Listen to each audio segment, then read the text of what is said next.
Assalamualaikum warahmatullahi wabarakatuh. Salam sejahtera bagi kita semua. Yang saya hormati Ibu Sari sebagai guru Bahasa Indonesia kelas 11 IPS 3 dan teman-teman semua yang saya banggakan.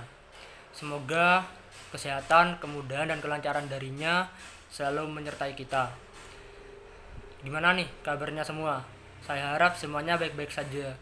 Ya, walaupun kita tahu ada saja masalah yang datang silih berganti di hidup kita, namun bukan berarti itu membuat kita mudah menyerah. Kita tetap harus pantang menyerah untuk menjalani hidup ini.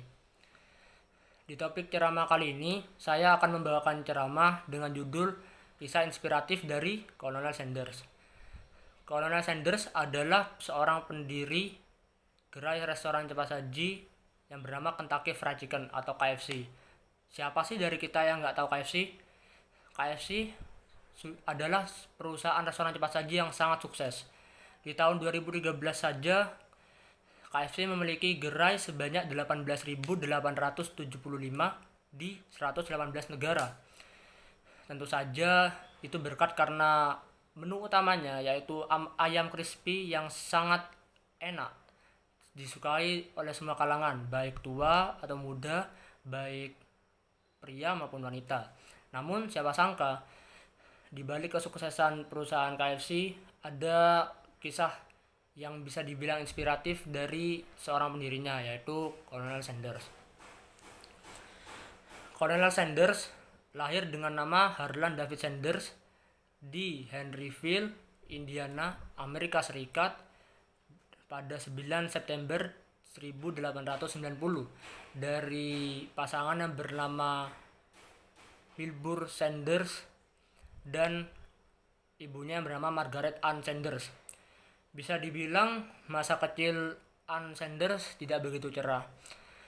Ayahnya meninggal di usianya yang ke-6 tahun saat Sanders sudah 6 tahun dan ibunya terpaksa untuk bekerja di pabrik penggilingan tomat. Sehingga mau tidak mau, suka tidak suka, Sanders terpaksa menggantikan pekerjaan ibunya untuk mengurus rumah dan mengurus adik-adiknya. Setiap hari pekerjaan Sanders adalah mencuci, memasak, membersihkan rumah, dan mengurus adik-adiknya.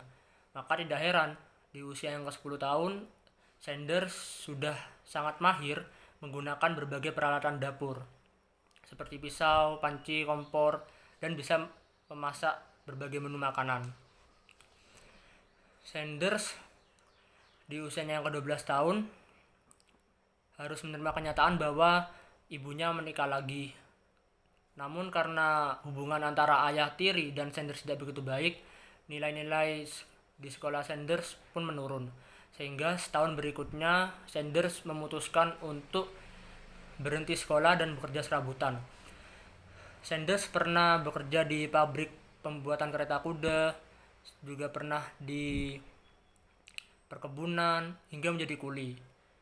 Namun di usianya yang ke-16 tahun, Sanders memutuskan mendaftar sebagai tentara Amerika Serikat yang akhirnya ditugaskan di Kuba.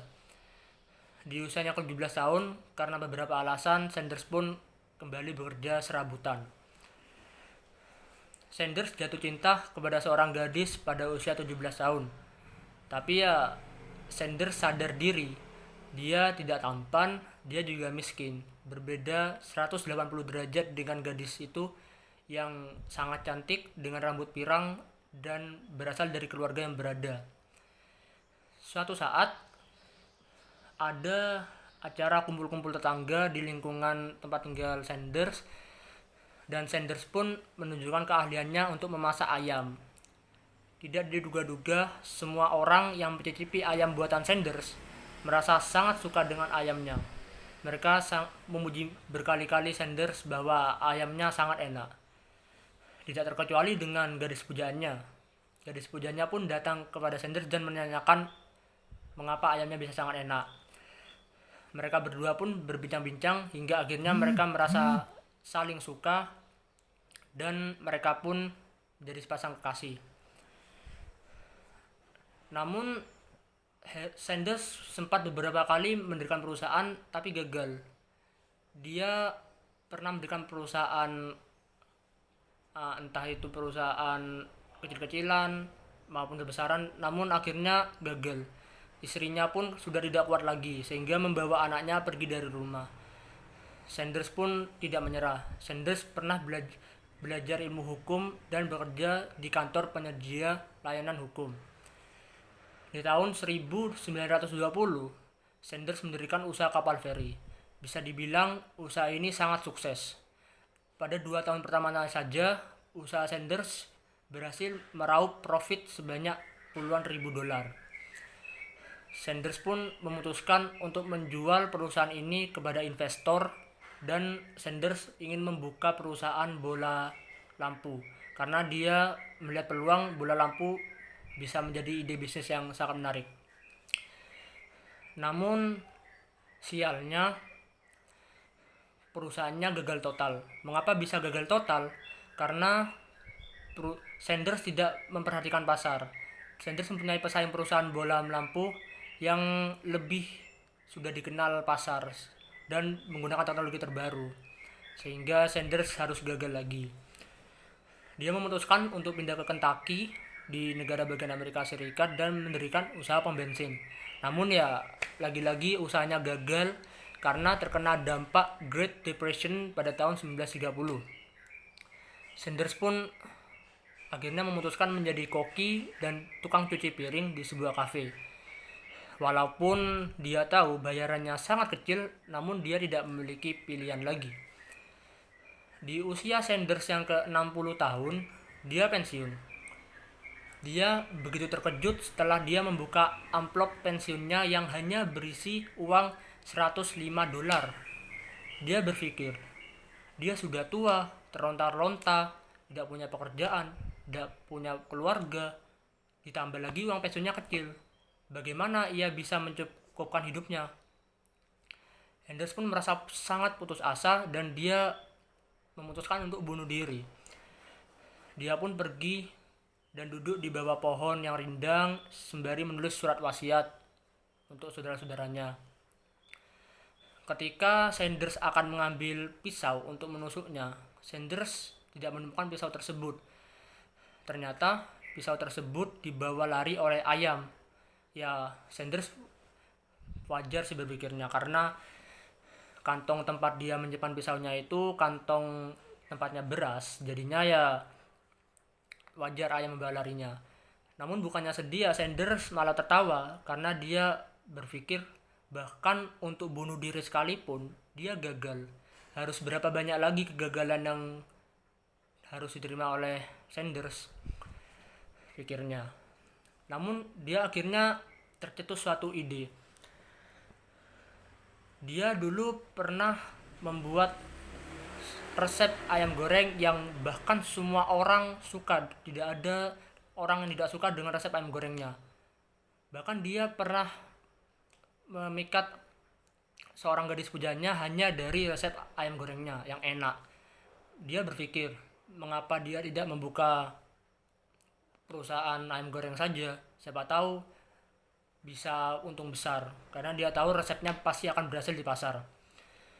Dia pun akhirnya meminjam uang sebanyak 87 dolar untuk membeli peralatan-peralatan yang dibutuhkan dan bumbu-bumbunya.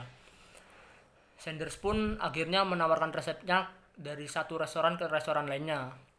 Namun ya bisa ditebak, Sanders gagal berkali-kali. Dia namun tidak menyerah. Dia terus menawarkan resepnya ke restoran-restoran sehingga sudah tidak terasa sudah 1009 kali resep ayamnya ditolak. Saat ia mengunjungi restoran yang ke 1010 kalinya, keajaiban terjadi. Resep ayamnya pun diterima dan kerjasama disepakati. Sanders pun akhirnya bisa membuka gerai makanan cepat sajinya yang dinamakan KFC. Dan pada usia ke-88 tahun, Sanders menjadi sangat kaya karena restorannya sangat sukses dan sudah mempunyai banyak cabang. Dari cerita biografi Sanders ini, kita bisa memetik beberapa nilai. Yang pertama adalah kita harus pantang menyerah. Tidak peduli seberapa banyak kita gagal, kita tetap harus bekerja keras dan konsisten agar kita bisa mencapai kesuksesan kita. Karena ya kegagalan demi kegagalan tidak selalu berujung pada kegagalan lagi. Contohnya seperti Sanders, dia sudah mengalami banyak hal buruk dalam hidupnya, namun dia tetap konsisten dan kerja keras, serta yang terpenting tidak pantang menyerah, sehingga di usianya yang walaupun sudah dibilang senja, dia bisa sukses. Dia bisa mempunyai restoran dengan banyak cabang dan disukai banyak orang. Akhir cerita, Sanders pun meninggal pada tahun 1980 di usianya yang ke-90. Yang ia tinggalkan, selain harta yang melimpah kepada cucu-cucunya, tentu saja yang terpenting adalah resep ayam gorengnya yang masih kita nikmati hingga saat ini di seluruh dunia. Cobalah kita bayangkan, jika semisal Harlan Sanders menyerah di kegagalannya yang ke-1009 kalinya ketika menawarkan resepnya, mungkin hari ini kita tidak akan pernah tahu apa itu KFC, dan mungkin kita tidak bisa merasakan ayam seenak KFC. Oleh karena itu, penting bagi kita untuk terus bekerja keras, komitmen, dan juga pantang menyerah. Ingatlah bahwa kegagalan demi kegagalan tidak selalu berujung pada kegagalan. Sekian ceramah dari saya, kurang lebihnya mohon maaf. Wassalamualaikum warahmatullahi wabarakatuh.